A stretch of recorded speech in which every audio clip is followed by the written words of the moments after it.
जय मिथिला जय मैथिली। हम उद्घोषक अमित मिश्रा अपने सब गोटे के गोर लागी प्रणाम करी और अपार हर्ष के संग सूचित कर रहल छी जे मिथिला इतिहास में पहिलुक बेर 2026 मिथिला आइडल होबा जा रहल अछि, जेकर उद्देश्य जे मिथिला में छुपल प्रतिभा सबके सोझा आगू लबनाइ और हुनका सपोर्ट केनाइ। मिथिला इतिहास में ई पहिल बेर बहुत बढ़िया काज होबा जा रहल है। मिथिला आइडल 2026 जेकर ऑडिशन शुरू भ चुकल है, लगातार 1 महीना तक एकर ऑडिशन चलत और अपने सब गोटे आग्रह मिथिला के तमाम क्षेत्र बेगूसराय, सीतामढ़ी, सहरसा, सुपौल, पूर्णिया, मधुबनी, दरभंगा, कटिहार इत्यादि जिला में जाके ऑडिशन के जे तारीख हेते वो अपने सबके सोशल मीडिया के माध्यम से प्राप्त भ जायत।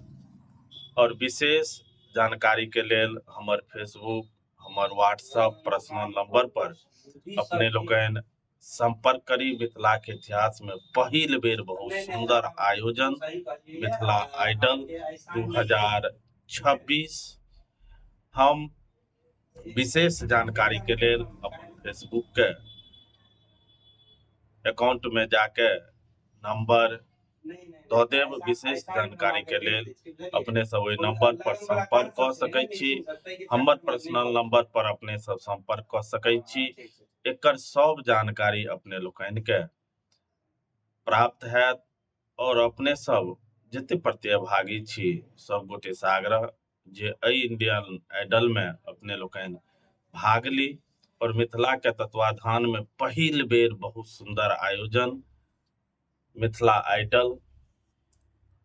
छुपल जे प्रतिभागी सब जिनका कोनो प्लेटफॉर्म नहीं अखन तक भेट पेलनि, एहि मिथिला आइडल के उद्देश्य अछि जे हुनका लेल एगो सुंदर प्लेटफॉर्म तैयार भ रहल अछि।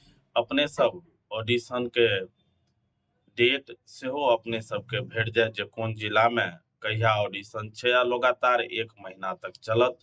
हमर सबके टीम हरेक जिला में जाके ऑडिशन के जगह अपने सबके सोशल मीडिया के बारे से पता चलत। जय मिथिला जय मैथिली। हम फेर से सब गोटे से आग्रह करै छी जे एहि में अपने सब गोटे भाग ली और इस सुंदर सन कार्यक्रम में भाग ल मिथिला आइडल बनबाक सौभाग्य प्राप्त करी। एहिमे हमहूँ भऽ सकै छी, अहूँ भऽ सकै छी, इत्यादि कियो भऽ सकै छथि।